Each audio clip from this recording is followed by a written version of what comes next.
Bonjour à toutes, bonjour à tous. Nous sommes le 11 mai 2019. Alors aujourd'hui, nous allons parler d'une traduction que j'ai faite, d'une interview qui a été donnée par un médecin brillant, qui a été donnée, je ne sais pas où, mais qui est diffusée sur Internet et dont on peut prendre connaissance, mais uniquement en anglais. Et il m'a semblé très très important de la traduire parce que cela explique en grande partie ce que je dis depuis des années. Mais c'est pas parce que je le dis que c'est vrai, c'est pas ça, c'est que cela confirme mes propres recherches et mes propres états d'âme, mes propres perceptions spirituelles de la santé telle qu'elle est, pour moi en réalité. Et j'en suis très heureux parce que c'est un médecin renommé qui en parle. Ce qui fait que on ne peut plus systématiquement attaquer, critiquer, humilier un individu qui a des idées sur la médecine, sur ce qu'elle est aujourd'hui, en disant oui, il n'est pas médecin, oui, il n'a pas fait ci, oui, il n'a pas fait ça. J'ai jamais dit que j'étais médecin. En revanche, quand des médecins viennent soutenir cette vérité, parce que chacun a sa vérité qu'il peut modifier à sa guise, comme il le souhaite, quand il le souhaite. Mais moi, je reste sur une ligne qui est la même et qui est écrite dans tous mes Pandora. Et je suis très heureux de rencontrer un médecin qui dit la même chose d'une façon très compréhensible. Alors, ce médecin s'appelle le docteur Bruce Lipton. C'est une pointure, hein. Vraiment, c'est une pointure dans le monde anglo-saxon. C'est quelqu'un qui est parfaitement reconnu dans le domaine de la médecine et de la conscience. C'est-à-dire le rapport entre perception de la médecine et conscience de la médecine dans l'être humain. C'est pas n'importe quoi, je vous assure. C'est quelque chose, c'est devenu une science d'ailleurs. Et nous allons y venir. Et ça confirme également tout ce que disait Rudolf Steiner au début du XXe siècle. Alors à travers cette interview du docteur Bruce Lipton, nous avons en résumé tout ce qui nous préoccupe en matière d'explication de comment fonctionne la médecine aujourd'hui et surtout qui la contrôle. Deux points, ouvrez les guillemets. C'est le docteur Lipton qui parle et parfois il y aura une question d'un journaliste qui l'interviewe. Il a fallu à peu près 20 ans avant que la science possède ce dont je parlais. Si vous comprenez l'épigénétique, vous n'avez pas besoin de l'industrie pharmaceutique. Et il n'est pas dans l'intérêt de la plus grande industrie de la planète d'affirmer que vous pouvez vous guérir sans le moindre médicament. J'affirme au contraire que c'est possible. Donc ce médecin, qui a subi une formation classique dans l'allopathie, dans le domaine de l'allopathie, est en train d'affirmer que les maladies peuvent être guéries autrement que par les médicaments et les protocoles de Big Pharma, à travers une science qui s'appelle l'épigénétique. Donc vous regarderez dans le dictionnaire si vous le souhaitez, c'est une science qui est établie aujourd'hui, qui soigne et qui guérit. Regardez, dit-il, je peux vous nourrir avec une idée que ce médicament que nous venons juste d'obtenir des compagnies pharmaceutiques est la meilleure chose qui peut vous arriver pour soigner votre maladie, et je vous donne cette pilule, et que surtout, vous alliez mieux après que je vous l'ai donnée. Quelque temps plus tard, vous découvrez que cette pilule, en fait, était à base de sucre, essentiellement. Mais que ce sucre a fonctionné pour vous. En fait, c'est ce que l'on appelle l'effet placebo, dont se moquent beaucoup de médecins en disant « ouais, ils se sont fait avoir, ils ont pris un effet placebo et ça a marché quand même ». Mais le pire, c'est que si effectivement ça marche avec un effet placebo, eh bien ça veut dire tout simplement que le médicament est inutile. Et c'est ça l'épigénétique. Donc quelques temps plus tard, vous découvrez que c'était une pilule en sucre qui a fonctionné pour vous, c'est ce que l'on appelle l'effet placebo. Mais qu'est-ce que cela veut vraiment dire? Cela veut vraiment dire que vous n'avez pas été guéri par une pilule, mais vous avez été guéri par la croyance que vous aviez en la pilule.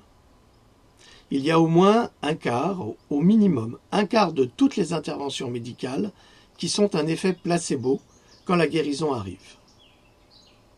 Et tout le monde vient vous dire « Ah oui, je connais l'effet placebo » et je réponds « Oui, c'est le résultat de la pensée positive. » La pensée positive.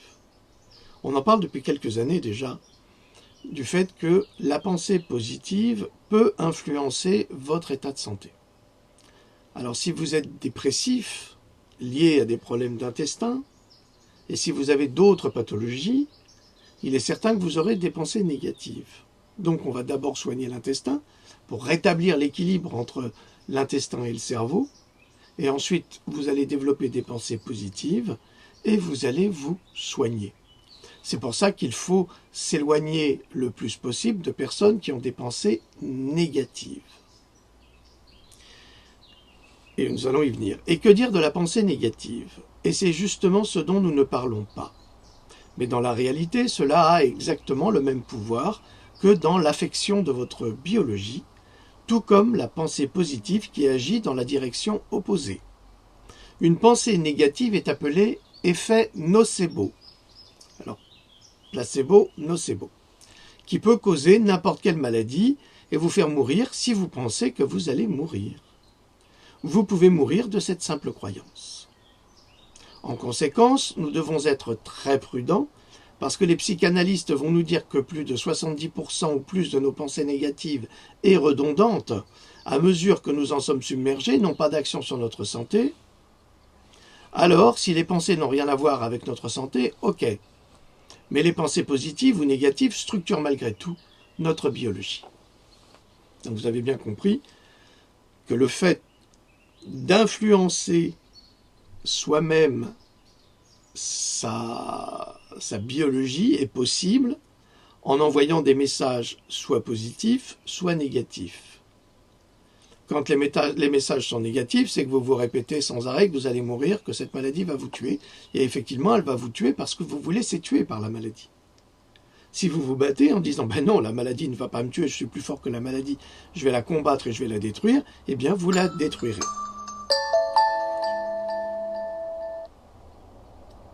Oui. Oh, raccroché. Ce téléphone, ça marche pas. On va revenir à ça. 30 secondes, on va faire une petite blague à Louloute. Oui. Pardon. C'est à quel sujet? Vous m'avez appelé très cher. Mais alors très cher. Et coté en bourse. Façon de parler. Tu vois? Bah enfin. Alors, vous disiez, Est-ce que ça te dirait de faire une capsule? je m'en doute. Ah bon? Oui, bah bien sûr. Bon, bah C'est quoi une revue de presse? non, je parle du docteur Lipton, tu sais, sur l'épigénétique. Oh, intéressant. Alors, Allez, c'est parti. tu peux dire bonjour à nos amis parce qu'on a déjà commencé. Non. Si. Mais qui a décidé ça quand? On en a discuté tout à l'heure et puis rien. Je suis fatiguée, j'ai fait rien et la capsule. Ah, tis-toi. Bon, alors bonjour à tout le monde, bonjour les amis, et puis voilà, j'espère que tout va bien pour vous. Merci.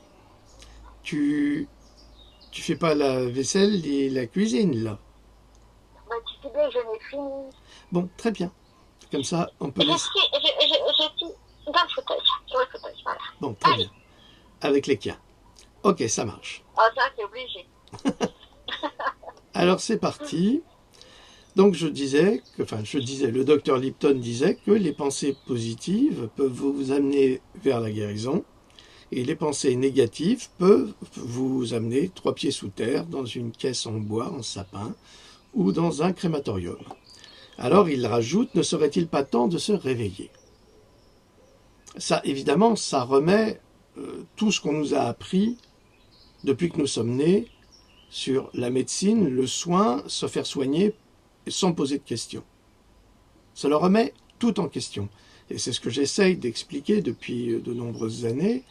Il faut sortir de la quadrature du cercle, comme on dit, c'est-à-dire penser en dehors du cadre, penser en dehors du cercle, pour pouvoir accepter qu'il existe une autre réalité, parce que la réalité que nous vivons actuellement, c'est la réalité qui nous est imposée par la force, et d'autant plus aujourd'hui. Le docteur Lipton rajoute « Parce que notre pensée négative nous entraîne vers une expérience de vie négative. Cela a pris à peu près 20 ans pour que la science prenne possession de ce dont je viens de vous parler, et elle lui a donné le nom d'épigénétique, qui est la nouvelle science. » Alors le journaliste lui pose la question « Docteur Lipton, cela sous-entend-il qu'à travers notre croyance, nous sommes capables d'altérer notre génétique ? Serions-nous donc capables, par la simple pensée, de modifier notre génétique? Oui, c'est à peu près ça. Nous en parlons comme d'une réalité, même si ce n'est pas complètement compris ou totalement accepté. Mais à présent, c'est accepté. C'est une véritable science qui mène aux frontières de la science. Maintenant, je vais vous dire d'où vient le problème. Pas vraiment de la part des scientifiques, mais plutôt de la part de l'industrie pharmaceutique, et la raison pour laquelle cela devient important est parce que l'industrie pharmaceutique mène la danse en médecine. Et si vous pouviez mettre ce dont je vous parle en pratique dans un médicament ou une tablette, l'industrie les ferait retirer immédiatement du marché. Or, lorsque nous osons avoir ce type de discours, nous sommes appelés complotistes, nous sommes qualifiés de conspirationnistes, de danger pour la société, parce que nous mettons en effet en danger la fausse croyance d'une fausse science, qui est celle de l'univers pharmaceutique. Et il y a de plus en plus de médecins, regardez le professeur Philippe Even qui en parle également, qui nous dit que 80% des médicaments que nous prenons sont absolument inutiles, voire dangereux. Donc le docteur Lipton en fait autant. Il y a beaucoup de médecins américains également, qui tiennent ce discours. Ils ne sont pas considérés comme conspirationnistes. Ce sont des médecins, des soignants, qui ont l'expérience d'une vie de travail. Donc ce n'est pas parce que nous tenons un discours équivalent que nous serions, nous, des conspirationnistes et pas eux. Où est la logique ? De toute façon, dans toutes ces attaques que nous subissons, il n'y a aucune logique scientifique. Il n'y a que de la méchanceté, de la bassesse et de la médiocrité de pensée. Mais nous parlons de guérison par la conscience, qui ne peut pas être vendue. Donc la guérison par la conscience, c'est votre conscience, c'est ma conscience, c'est la conscience de chacun. Cette conscience, elle n'a pas de prix. Elle ne s'achète pas chez le petit commerçant du coin, quelle que soit son origine.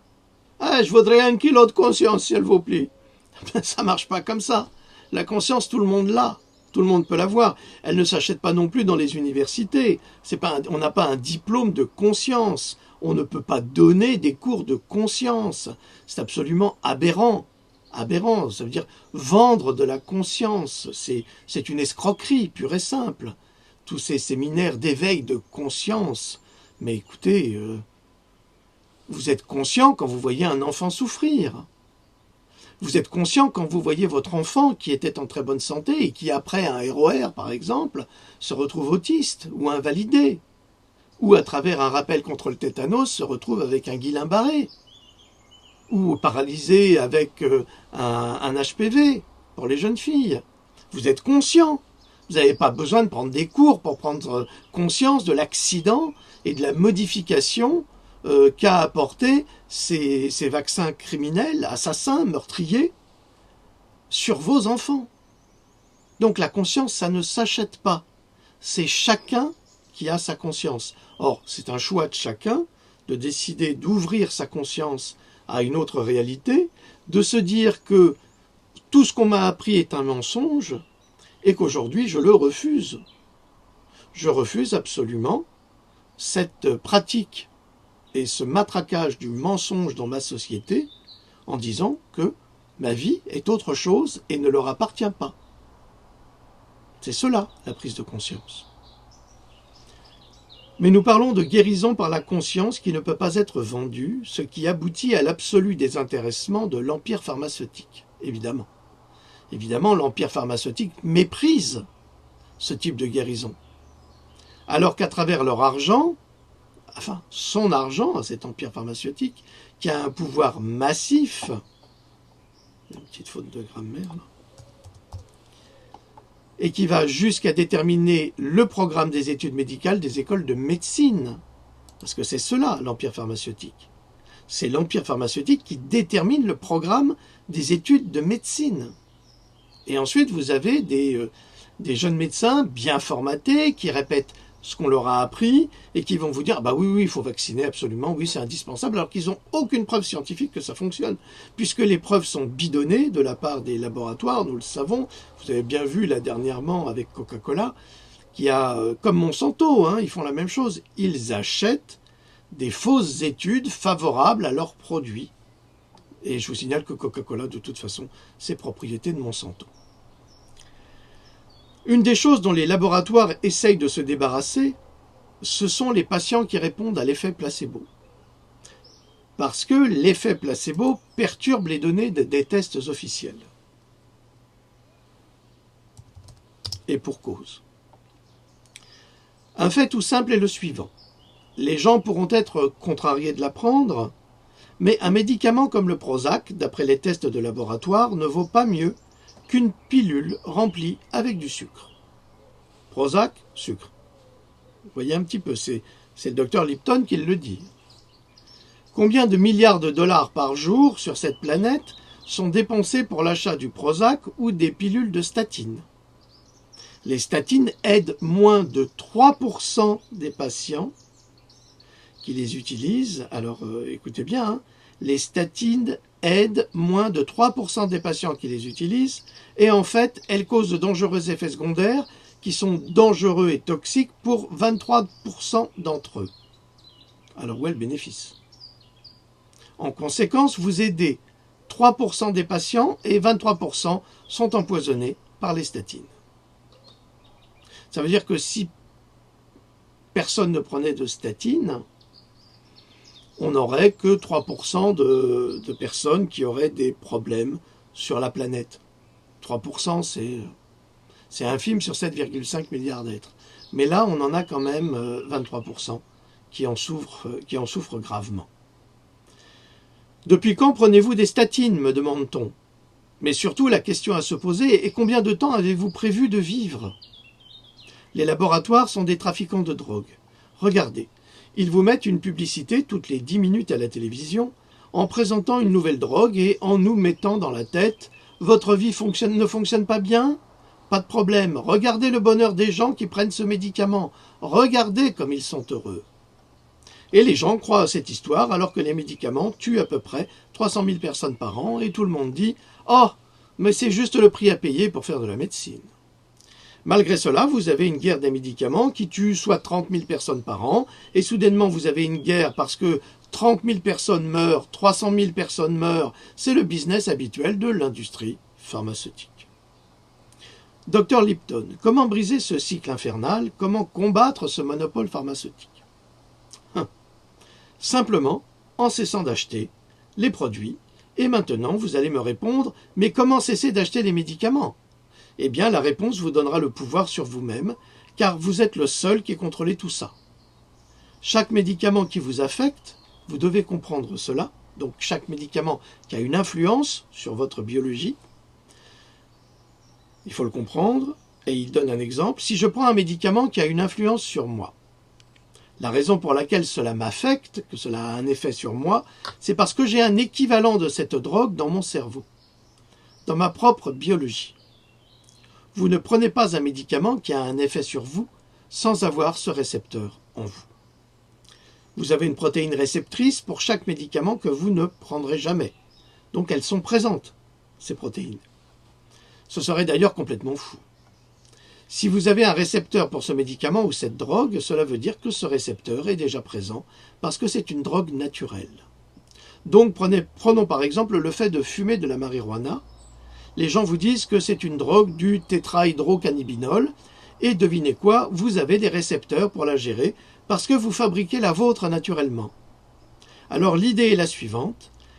Si vous voulez ressentir l'effet de la drogue ou d'un médicament, vous n'avez pas besoin de prendre une drogue extérieure à votre corps. Vous devez puiser en vous-même et changer votre niveau de conscience pour fabriquer n'importe quel équivalent d'une drogue ou d'un médicament, vous-même et maintenant. Et si vous ne le fabriquez pas, cela veut dire que votre conscience ne supporte pas votre santé. Donc, c'est juste un ajustement de votre niveau de conscience pour vous soigner, et pas un ajustement de votre biologie qu'il vous faut. Signé le docteur Bruce Lipton, le leader de la reconnaissance de la science et de la conscience. Donc, il est très clair sur le sujet. Nous avons des capteurs dans le cerveau, dans notre système immunitaire. Ces capteurs sont sur la langue, sous la langue, sont partout. La bouche joue à cela, dans le nez également. Nous avons tous ces capteurs dans le cerveau. Tout ça communique, c'est comme une grande foire du trône où il y a un nouvel aliment qui arrive dans la bouche. Automatiquement, les capteurs qui sont sur la langue vont analyser quel type de structure enzymatique on doit utiliser, quel chemin, parce qu'il existe 3 chemins enzymatiques, quel chemin enzymatique le corps va devoir utiliser pour digérer cet aliment. Or, s'il vous manque, et ça on l'a remarqué, s'il vous manque un chemin enzymatique, ça veut dire que vous avez des intolérances à certains aliments, contre lesquels vous ne pouvez rien faire. Et votre corps ne va pas les gérer. Donc allergie, œdème de Quincke, vomissement, une quantité de pathologies qui vont, qui vont en... je trouve pas le terme, qui vont en découler. Voilà. Je vous avais dit la dernière fois que pour le cannabis, nous avions des capteurs, des récepteurs de cannabis parce que, effectivement, nous fabriquons nous-mêmes nos propres drogues, nos endorphines. Regardez les marathoniens, par exemple, les coureurs à pied, ceux qui font de la course à pied ou en marche. Eh bien, ce sont des gens qui sont drogués parce que le corps fabrique justement des drogues pour permettre aux organes de supporter cette endurance, de supporter cette douleur, parce qu'il y a une douleur physique, physiologique, d'autant plus que nous manquons de supplémentation en vitamines, en minéraux, à cause de la baisse des nutriments contenus dans les sols et dans les fruits et légumes. Donc il est évident que le corps doit puiser en lui l'énergie de fabriquer des drogues pour lui permettre de supporter sa propre douleur ou pour lui permettre, comme dans des cas de danger, d'être boosté par la peur et donc par l'adrénaline, qui va donner une énergie supplémentaire, une force supplémentaire, qui va permettre à l'individu de se tirer des plus mauvais pas et de développer chez lui une force parfois herculéenne pour certains.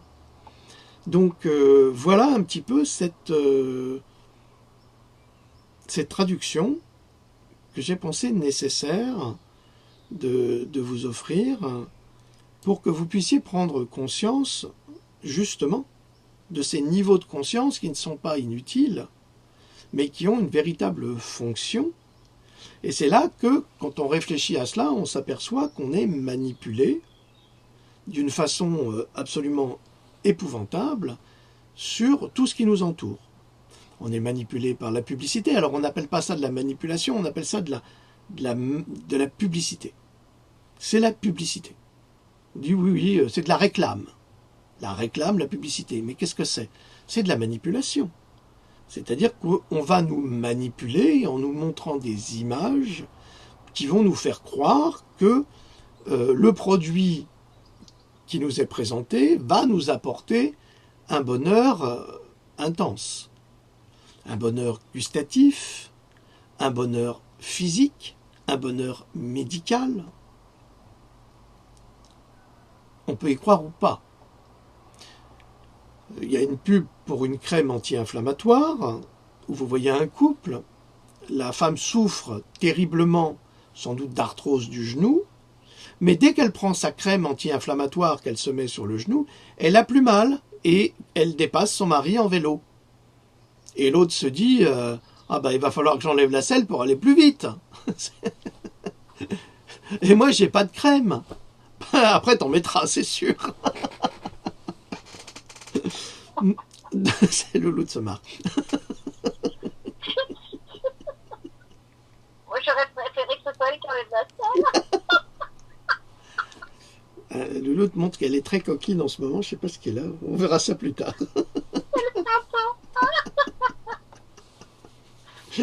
Allez. On continue. Donc, comment est-ce qu'on peut...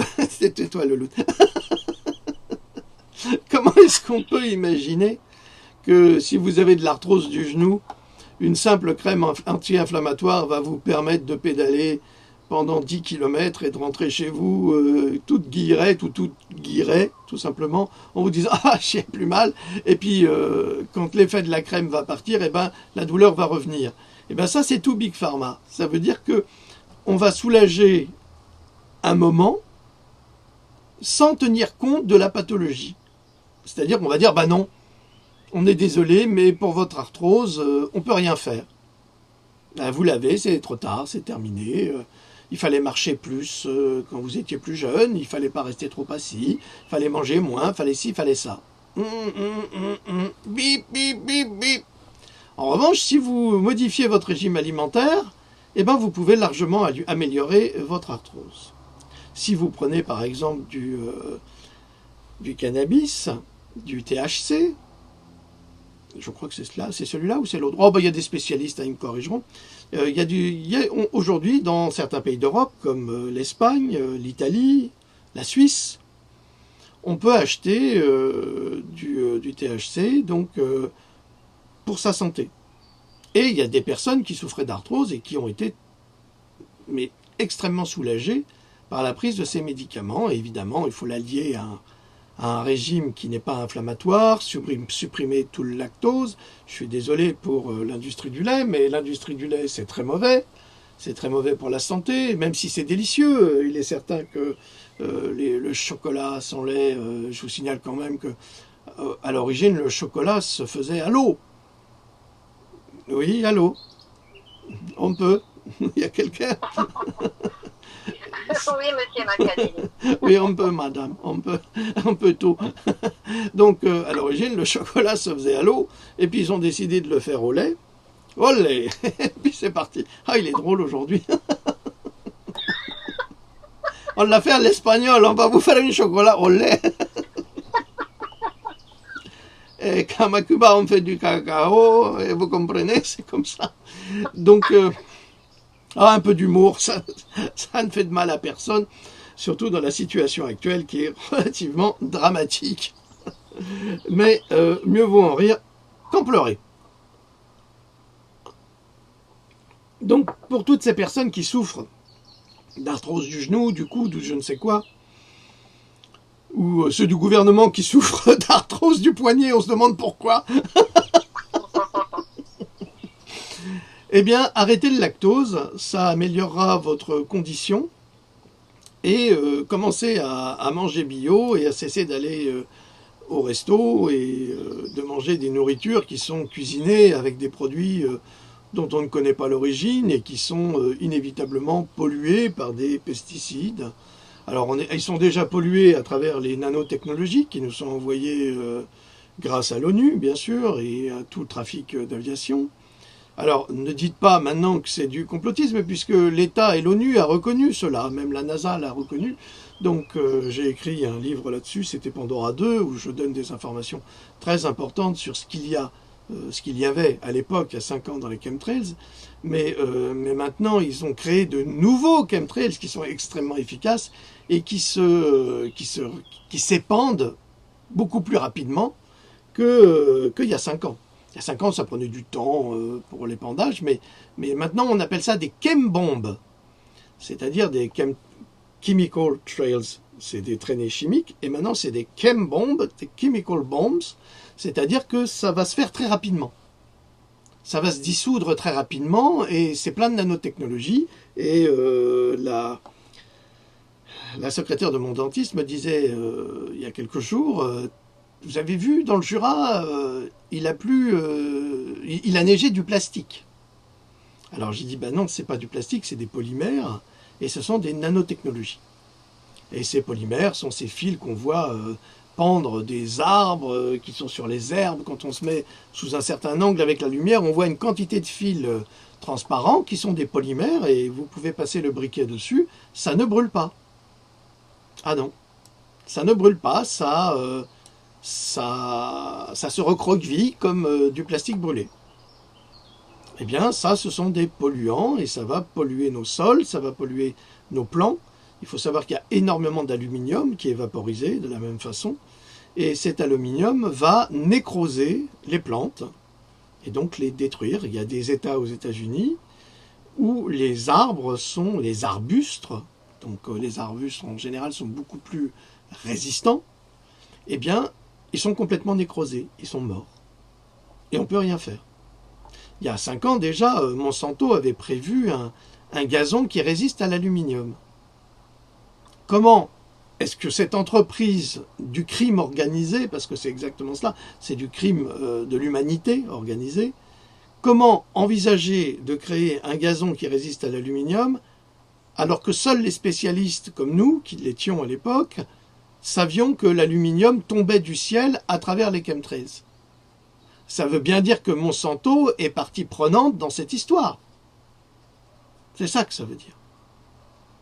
Évidemment, ce sont des déductions. Bon, Loulou, une petite remarque, des questions peut-être? Non. Je dirais simplement que c'est effarant et puis je reviendrai sur les statines et je me disais que... Sur les statines. Sur les statines. Oui. C'est incroyable le nombre de personnes, même dans mon entourage, et puis tu le sais, moi j'ai une amie qui en prend, et puis depuis qu'elle en prend, elle a mal à toutes ses articulations. Et tous ces gens, quelque part, sont rassurés à se dire, ben voilà, j'ai vu un accident cardiovasculaire, je prends ma statine, allez, voilà. À tout le monde sa statine. C'est effarant. C'est effarant parce que le cholestérol, par exemple, s'il n'y a pas de cholestérol dans le corps, le cerveau, il meurt. Ben oui. Donc le cerveau a besoin de cholestérol pour fonctionner. Ça, c'est encore une invention. Pas que le cerveau a besoin du cholestérol, mais que les statines aident. Vous l'avez bien vu, les statines n'aident que 3% de la population mondiale. 3%. Et handicap, 23%. Exactement comme vient de le dire Louloute à ce niveau-là. Bon, pour soutenir le cœur, mais ça je l'ai dit dans mon livre sur le voyage autour des vitamines, il y a un protocole avec de la vitamine D3. Or, si vous prenez ce protocole avec de la vitamine D3, vous allez protéger votre cœur, c'est-à-dire que même si vous avez un accident cardiovasculaire, vous n'en mourrez pas et vous n'aurez pas de séquelles. En revanche, si vous n'êtes pas assez supplémenté en vitamine D3, alors là, vous pouvez faire effectivement votre infarctus et y passer ou être complètement affaibli ou faire un AVC et une quantité de petites choses comme cela. Donc la supplémentation est absolument nécessaire. En revanche, elle n'est pas du tout nécessaire pour Big Pharma parce que si les gens sont en trop bonne santé, eh ben, ça ne va pas. Il faut savoir également que le vaccin hépatite B augmente de 740 fois le risque d'accident cardiovasculaire. On n'avait pas véritablement de personnes cardiaques dans les siècles précédents. Les problèmes cardiaques sont arrivés avec les calendriers vaccinaux, de plus en plus. Ben, c'est dans tous mes livres avec des preuves scientifiques, hein, c'est pas du tout quelque chose d'inventé. Autre chose, Dame Leloute? Non, vas-y, continue, c'est très très intéressant comme toujours. Donc, merci. Donc, j'ai fini maintenant avec le côté médical. Je vais devoir me retirer un petit peu pour terminer Pandora 6, parce que sinon j'y arriverai jamais. Donc si vous me voyez moins, il ne faudra pas vous inquiéter, c'est pas grave. C'est que je suis au travail et j'ai beaucoup de travail encore à faire. Aujourd'hui, c'est samedi. C'est ravioli. Non, c'est pas vrai. Samedi, c'est gilets jaunes. Les gilets jaunes. Alors, on en discutait ce matin avec Lolotte. Ouais. On se dit, mais c'est quand même incroyable. On est soutien gilets jaunes de toute façon. On est soutien du peuple. Ça bougera pas. Mais sincèrement, 24 semaines et aucune avancée. Il y a un problème. Il y a un énorme problème, c'est à croire que la direction du mouvement est manipulée. Parce que si la Révolution française avait dû attendre 24 semaines, eh ben, il ne se serait pas passé grand-chose. Et on serait encore sous les rois, les Bourbons. Ça n'aurait rien changé. Alors là, c'est pas possible. Envoyer au casse-pipe des citoyens volontaires pendant 24 semaines, sans gagner quoi que ce soit, sans faire plier le gouvernement, alors que celui-ci ne cesse de mutiler, de tuer, de matraquer, de mettre en garde à vue, de mettre en prison, de ne pas respecter le code civil, de ne pas respecter les lois, de voter des lois iniques, d'utiliser des armes de guerre, des gaz neurotoxiques que personne au monde n'utilise, sauf la France, le pays des libertés. Et nos amis gilets jaunes, tous les samedis, ils vont se faire massacrer. Et ils vont tomber malades. Et ils sont dénoncés par des flics, par des médecins véreux. Certains, pas tous, parce qu'il y en a beaucoup qui se sont opposés à cela. Et qu'est-ce que c'est que cette histoire de ne pas venir au secours d'un gilet jaune blessé? Quelle honte! Non-assistance à personne en danger. Donc, le gouvernement français est coupable et responsable de non-respect du droit international, de mentir. Parce qu'on l'a vu avec M. Castaner, qui manque comme un arracheur de dents, je suis désolé de le dire, et qui fait de la fake news. Or, c'est 2 ans d'emprisonnement pour faire de la fake news. C'est eux qui ont voté la loi, hein, donc il était d'accord. 2 ans d'emprisonnement, lui et toute son équipe, parce qu'ils ont tous agrémenté. Et à la radio, ils étaient furax, parce que quand les médecins témoignaient, par exemple sur Europe 1 ou RTL, je ne sais plus, une de ces radios bidons encore, qu'est-ce que vous attendez, vous, le peuple, pour boycotter la télévision, pour boycotter la radio, pour boycotter toute cette information? Qu'est-ce que vous attendez? Ils ne vivent que par votre regard. C'est comme un médecin. Si vous ne fréquentez pas le médecin, il ne peut pas vivre. Non. Il ne peut pas vous vacciner non plus, parce que vous ne le fréquentez pas. Alors évidemment, maintenant, aux États-Unis, ils se sont arrangés avec UPS, je crois, ou Amazon, quelque chose comme ça. Vous verrez, faut que vous me corrigerez, il n'y a pas de souci. Pour pouvoir vacciner les gens comme une livraison. Ah, t'as pas ton vaccin contre la rougeole? Ah bah, passe ton bras. Et voilà, signe ici. Ben, c'est comme ça qu'ils essayent de faire maintenant. Ça va se passer comme ça. Et comme les gens sont de plus en plus abrutis par la nourriture, abrutis par les vaccins, vous savez très bien que plus les enfants sont vaccinés, plus ils sont bêtes. Moins les enfants sont vaccinés, plus ils gardent leur intelligence. Ça a été prouvé, on le sait scientifiquement. Donc, toute cette politique qui mène à détruire l'espèce humaine est véritablement en marche. Et contre cela, personne ne dit rien, ou très peu de personnes disent quelque chose. Il y a très peu de gilets jaunes qui sont engagés là-dedans. Très peu. Il y en a quelques-uns qui se réveillent contre la franc-maçonnerie. Il était temps, petit navire, contre les vaccins. Il était temps également contre la pédophilie. Il était temps. Parce que tout est là. Hein. Le secret, c'est la pédophilie. Si on fait sauter le verrou, là, ils sont tous foutus. Donc, il y a plein de choses. Et puis, comme le disait un des fondateurs des Gilets jaunes, défiler à Paris, c'est défiler dans une souricière. Et c'est vrai. Tout le monde le dit. Tous les participants le disent. Oui, ils nous ont contingentés ici, on essaye de sortir, on ne peut pas, ils nous disent vous sortirez là-bas, et une fois qu'on est là-bas, ils nous matraquent, ils nous gazent, ils nous détruisent le matériel, ils nous retirent les masques à gaz pour nous protéger, ce qui est absolument aberrant. aberrant, c'est contre toutes les lois de liberté, c'est liberticide. Eh bien, ça fait 23, 24 semaines que ça continue et que nos amis courageux acceptent de subir ces mauvais traitements sans riposter. Et dans les télés et les radios, qu'est-ce qu'on entend? Ah, la violence des gilets jaunes. Ah, la violence des gilets jaunes. Mais une paire de baffes à ces journalistes. C'est tout ce qu'ils méritent. C'est tout ce qu'ils méritent. Fake news au quotidien. Ça devient scandaleux et insupportable. On passe à peine dessus sur ces chaînes. Ces shitty channels, hein, on va dire. Hein, et que des mensonges. Et à chaque fois qu'il y a quelqu'un qui apporte une autre expertise, ah ben non, vous êtes un complotiste, vous êtes un conspirationniste, vous êtes ci, vous êtes ça. C'est pour ça que vous ne me verrez jamais à la télévision. Il faudra me payer très cher. Parce qu'au moins, je serai payé pour me faire insulter. Mais autrement, c'est même pas la peine d'y aller. C'est de l'entre-soi. Ils sont entre eux.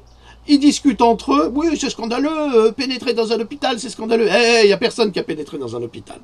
On a tous les témoignages, il y a les vidéos, il y a tout. Alors évidemment, ça a été supprimé de Facebook, pour une grande partie d'entre elles. Il y a un gros nettoyage qui est fait par le gouvernement Macron. Alors il y a encore cette histoire de cette liste aux européennes, qui est une liste musulmane. Alors je ne veux pas dire islamiste comme d'autres le disent, parce que c'est une liste musulmane. Tout le monde a le droit à sa propre représentation, il n'y a pas de problème. Les Hébreux sont représentés, pourquoi pas les musulmans. Maintenant, les chrétiens, ils sont où Bon, cette liste a quand même été autorisée 6 jours après le dépôt légal. Ça veut dire que là, il y a un vice de forme. Alors je ne le dis pas parce que c'est une liste musulmane, c'est pas ça le problème. Ça aurait pu être une liste gilet jaune. C'est une liste gilet jaune. Voilà. Oui, madame. Et avec le président Macron, on peut tout. Donc voilà le problème. Qu'est-ce que ça veut dire? Ça veut dire qu'en fait, Macron se réserve le droit, s'il n'a pas assez de voix, d'annuler les élections européennes le concernant. En fait, c'est un truc. C'est encore une de ces manipulations sordides qui est organisée par le gouvernement LREM. Et d'ailleurs, on n'a jamais eu, là, mais vraiment jamais, c'est la première fois qu'on a un gouvernement qui ment comme il respire. C'est le gouvernement des menteurs pathologiques. Et on n'a jamais vu ça. Et on tolère, et on accepte, et on dit rien. En tous les cas, je ne sais pas si vous savez, si vous avez vu ces images du 8 mai, il n'y avait pas un chat dans la rue. Alors souvent on dit... j'ai entendu dire, Macron, c'est comme il finira comme Kennedy. Mais je vous dis non, et j'en ai la preuve. Pourquoi il ne peut pas finir comme Kennedy? C'est très simple. Quand Kennedy a été assassiné à Dallas, il y avait une foule. Il y avait foule parce que Kennedy, c'était quand même le président américain, après Nixon, quand même, qui était un voyou patenté, un escroc patenté. C'était un type odieux. Qui était le plus aimé de l'Amérique. Il a été aimé par le peuple, mais adoré même. La première dame était adorée. Aujourd'hui, ça fait longtemps qu'on n'a pas de première dame adorée. Alors là, ça c'est plutôt... adorée. Adorée, vous savez, à la feuille. On va les dorer comme des momies. C'est plutôt ça qu'on a. Donc, Kennedy adoré, une foule. Au 8 mai, le président Macron défile... Il n'y a personne. Il n'y a pas un chat. Il n'y a même pas 100 personnes. À part peut-être quelques sympathisants. Et même des gens qui le huent. Cocotte. Non. C'est comme ça. Il était hué. L'homme était hué. Tout comme quand il a remporté l'élection, il n'y avait quasiment personne sur les Champs-Élysées. Il a, comme un pantin, comme Pinocchio, il a agité sa main, mais il n'y avait personne. Alors, comment voulez-vous qu'un assassin se planque dans la foule? Il n'y en a pas. Donc c'est pas possible. On pourra pas. C'est pas possible. Il finira pas comme Kennedy. Ne croyez pas au Père Noël. Moi, j'y crois pas. Absolument pas. Parce que il faut pouvoir accuser quelqu'une, mais là, c'est pas possible. C'est impossible. Bref, tout ça pour dire que y a un véritable problème au cœur même des Gilets jaunes, et je ne stigmatise pas, au contraire, les Gilets jaunes qui sont d'un courage admirable, mais les leaders, alors soit ils sont idiots, soit ils n'ont rien compris à la stratégie, soit ils servent le pouvoir. Parce que jusqu'à présent, il n'y a rien qui a été fait qui a montré la force de ce mouvement, en dehors de se faire massacrer, gazer et mettre en garde à vue. Et emprisonner. Il n'y a rien. Il n'y a rien. On n'a pas véritablement paralysé des... je ne sais pas ce que ça a donné au niveau des raffineries, mais ça n'a pas gêné grand monde. Les ports non plus. Le périphérique non plus. En fait, il n'y a rien, quoi. Il n'y a rien. On va dire, voilà, on va manifester à Paris, et puis vous ramenez votre légion étrangère, enfin c'est même pas la légion étrangère, mais c'est une légion étrangère, on va dire, et puis vous allez gazer, massacrer, foutre en tôle et tout ça. Vous allez faire ce que vous voulez, vous allez prendre les femmes par les cheveux, vous allez les tirer, vous allez les insulter de tous les noms, vous les traiter comme des rebuts de la société. Je sais pas moi, mais il y a un problème. Il y a un problème. Alors, les Gilets jaunes, je ne sais pas où ça va. Maintenant, je ne sais plus. Parce qu'il n'y a pas de conséquences. Et c'est regrettable. C'est regrettable parce qu'il y a beaucoup de gens qui se sont sacrifiés. Beaucoup. Pour rien, jusqu'à présent. Parce qu'on n'a rien gagné. L'essence, rien gagné. Augmentation de rien du tout. Macron, oui, on va aider les retraités, on va leur donner 1 ou 2 euros. Ok. Après les 100 euros qu'il a volés. Enfin, c'est absolument immonde ce qui se passe. C'est immonde. On est face à l'immonde. Donc ça ne peut pas continuer comme ça. Alors si ça ne peut pas continuer comme ça, ben, il faut mettre des personnes intelligentes à la tête. Et je veux pas, moi ça ne m'intéresse pas, attention, hein, moi je suis un observateur. Je regarde, mais j'observe et je constate. Donc il y a des choses à faire et je pense que les Gilets jaunes doivent se prendre en main et agir aujourd'hui. Parce que là, ça ne sert à rien pour moi. Et pour beaucoup de Français, je crois que ça ne sert plus à grand-chose. Et c'est vraiment dommage. Vraiment dommage, parce qu'on n'a rien obtenu. Je ne sais pas si vous avez une réflexion là-dessus, sans être agressif pour autant. Hein. Moi, je crois que d'avoir fait intervenir les syndicats, eh bien, ça a tout détruit parce qu'on sait comment fonctionnent les syndicats, même s'il y a des gens extrêmement sincères dans les syndicats, attention, hein, il y a une force vive. Mais au-dessus, on sait très bien comment ça fonctionne et les accointances avec le pouvoir sont très importantes. On le sait. On n'en parle pas trop, mais tout le monde le sait. Donc le mouvement citoyen a été rattrapé par des politiques véreux pour qui c'est pas dans leur intérêt de satisfaire aux demandes des Gilets jaunes. C'est encore une manipulation sordide. Voilà. Voilà ce que j'en pense. Maintenant, vous en tirez vous-même les conséquences. Et puis, on peut dialoguer. Hein, on n'a pas besoin de s'insulter pour autant. Dame Loulou, t'as un commentaire?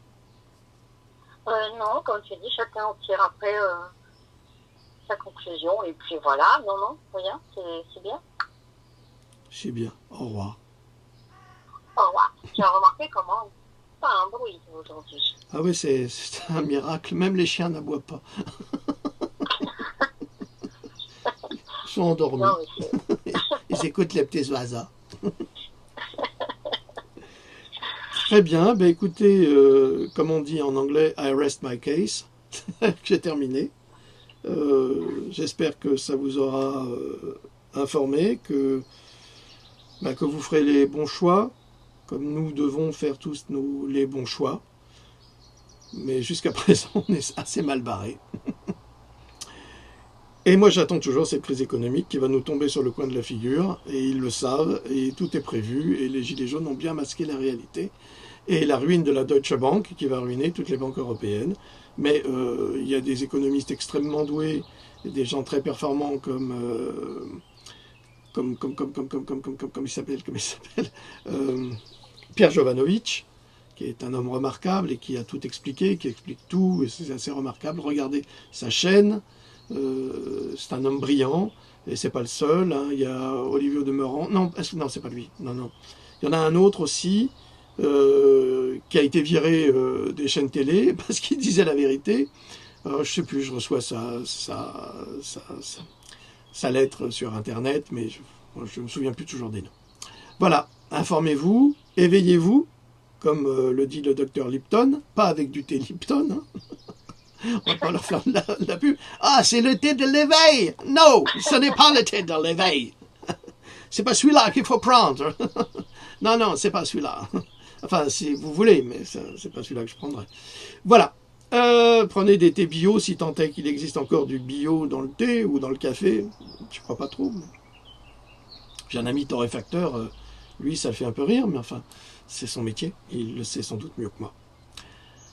Nous vous saluons, nous vous souhaitons de passer un excellent week-end, et puis peut-être que demain nous aurons des images d'aujourd'hui. Oui, on verra. Essayez de suivre les bonnes chaînes d'information, quittez la télévision, quittez la radio, ça ne vaut pas un clou, c'est vraiment l'organe du pouvoir. Il y a très peu de radios honnêtes. En tous les cas, il y a Sud Radio qui est pas mal. Il y a des interventions intéressantes, il y a des invités intéressants. Donc Sud Radio, je trouve que c'est pas mal. Bon, c'est à écouter, on peut écouter sur Internet, donc c'est bien. Autrement, je n'ai pas trop de conseils à vous donner en matière audiovisuelle parce que je ne suis pas un grand fan de tout cela. Je vous remercie. Loulou, un petit mot? Non, au revoir tout le monde, et puis prenez soin de vous. Voilà, puis bon week-end à vous. Merci, et je vous dis, nous vous disons au revoir. Salut, à bientôt. Au revoir. Salut.